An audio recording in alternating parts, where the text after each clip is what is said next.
Hey everybody, it's Mo from Mo Goes, and we are back again with another video. We're obviously at Universal Studios Florida. There's been a lot going on since the last time I was here. Today is Monday, August 14th. We're inching so very close to the start of Halloween Horror Nights here at Universal Studios Florida, so I'm super excited about that. VillainCon Minion Blast, the official opening was last week, August 11th. We missed out on that, but we're gonna try to jump on and get the full experience today, and then we're just gonna walk around and see what else there is to see. Another thing that I wanted to do is see if there's a big difference in the crowd levels. We have quite a few counties in Florida that have already started school, so I'm curious to see whether or not there's a detectable difference in crowd levels. So we're gonna check that out. I've been hearing that a lot of the food booths have been set up already. Maybe we can take a sneak peek at some of the menus. So if you're ready, let's head inside. And because we are so close to the start of HHN, I thought it'd be perfect for me to wear an HHN themed t-shirt. I also have my VillainCon Minion Blast hat to represent for the recent opening of VillainCon Minion Blast, so I'm ready to go. It's still pretty early. It's about maybe 8:20, and the Universal Studio side doesn't open until 9 o'clock, and as you can see, people are already here, ready to get in for a rope drop. So we are officially inside of the park, and the first thing that I notice is the scaffolding right at the entrance here. It's nowhere near as decorated as scaffolding has been at past HHNs. For example, last year, if you remember, the area right here on Illumination Avenue had, I think, a much taller scaffolding. Across the front of it had, there was like neon light signage that said Halloween Horror Nights, and this one is just, you know, pretty nondescript. So you also have to keep in mind, we still have a good 2 weeks before the start of HHN. So 9 times out of 10, there will probably be more decorations and signage added to this area possibly. So we'll see. Universal has already released information on 5 scare zones that are planned for this year's HHN. What I'm curious to see is whether or not one of those 5 scare zones will be right here on Illumination Avenue, particularly in the area around Minion Land.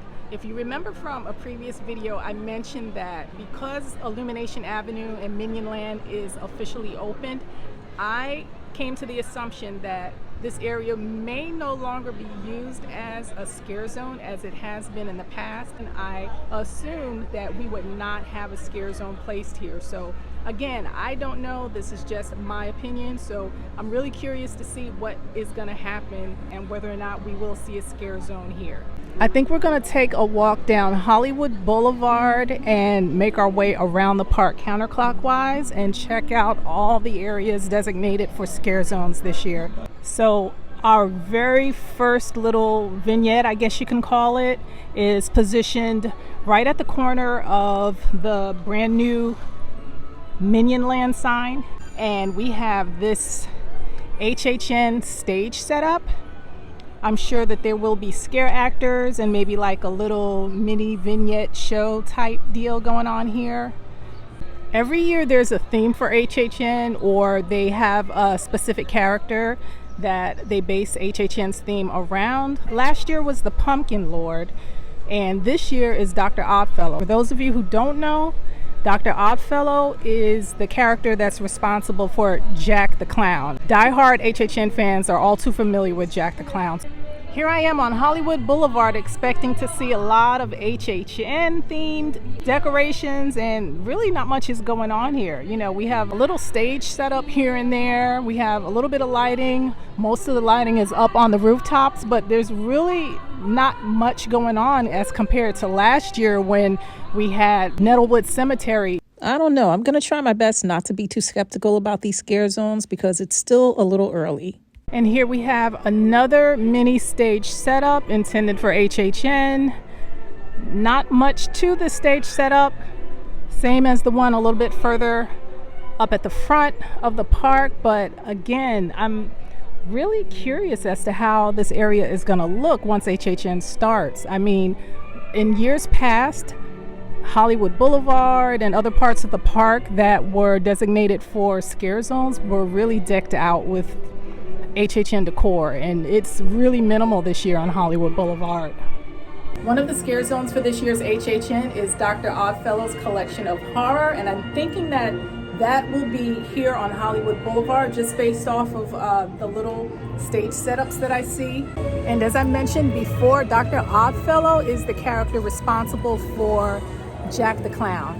We're now entering the Central Park area, and just in front of me is what will be the Jungle of Doom Expedition Horror Scare Zone. If you remember from last year, this is where the Scarecrow themed scare zone was. I don't think the scare zone is as elaborate as it's been in the past. There are quite a few props all over, going from tree to tree. I can see a lot of lighting and things like that. But again, I don't think it's as elaborate as it's been in the past. There will definitely be a lot of jump scares. And I don't know, but it seems like there's very little space on either side of the scare zone. So if crowds are really big, it's going to be kind of tricky trying to navigate this area and avoid those jump scares. I think a lot of people are going to get got in this section here. This scare zone almost gives a Skull Island vibe. When you walk through the scare zones, don't forget to look up. There's a lot of lighting, and this one in particular, you can see a lot of props hanging from wires, and I don't know what that is, a bat or something.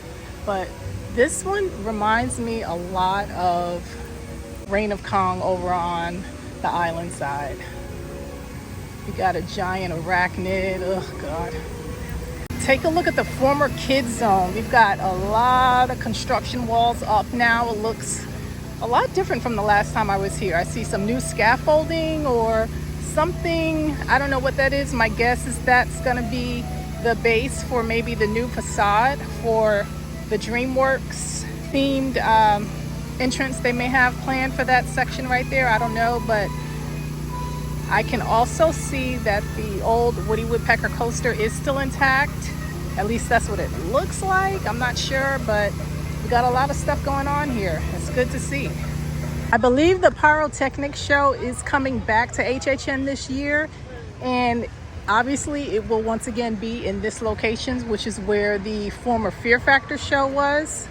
I'm honestly looking forward to this either being demolished or repurposed for something else completely different. I think it's a big waste of space, so hopefully in the next couple of years we'll see Universal do something with this and repurpose it for something. As we walk towards the bridge, we are approaching the area where you'll find specialty HHN food booths. So let's go check those out and see if maybe there are any menus posted. It looks like this is the only booth on the bridge, and right now there are no menus visible anywhere. Let's do a crowd and time check. Right now it's 10 o'clock on the dot. The park's been open for about an hour, and as you can see here in front of London, not that bad. The crowds are pretty light. Now for a better gauge, let's step inside Diagon Alley and see what things look like.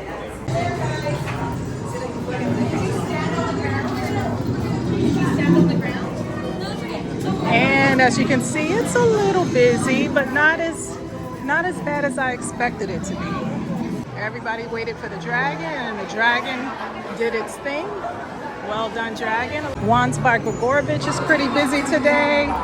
And let's see, there's a show going on right now. Let's see what this is about. Come, introduce yourselves. This is a perfect place for us to hone our craft. Let's finish getting ready. Let's. On behalf of WADA, the Wizarding Academy of Dramatic Arts, we present to you the tale of Beetle the Bard.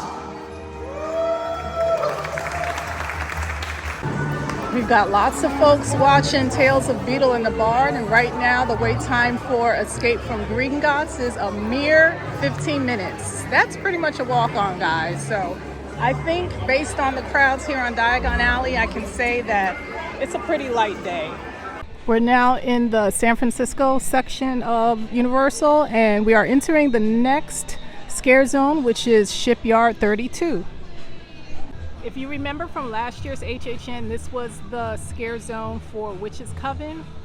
I don't know how you guys felt about it, but I thought that was the worst scare zone. So I'm hoping for something more spectacular this year. We'll see. Last year, this area was set up as a soundstage for the Witches Coven show. I still can't believe I actually sat through the entire thing and recorded it. And honestly, I did nothing with that recording.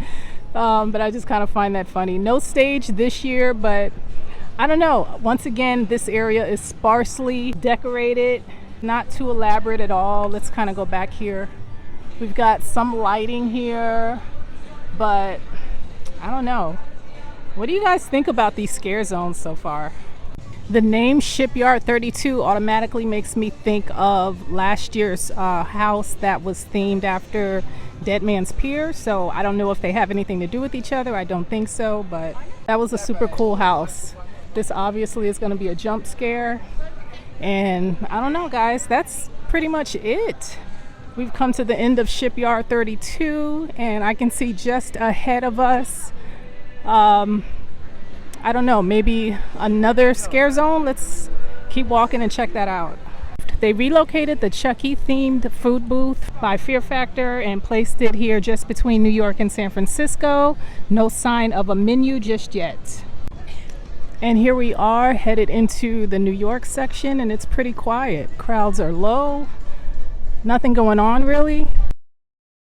I wanted to take a quick look down Delancey Street, and for those of you not familiar, this is a little alleyway in the New York section of studios, just to the left of Auntie Anne's Pretzels. At past HHN events, this area has been used for meats, where two popular dishes were served: fried zombie brains and freshly ground princess.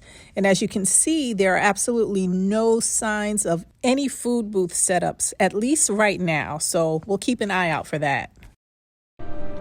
And right in front of the Revenge of the Mummy attraction, we have this psychedelic painted school bus, and I'm pretty sure that this is going to be the designated area for the Vamp 69 scare zone.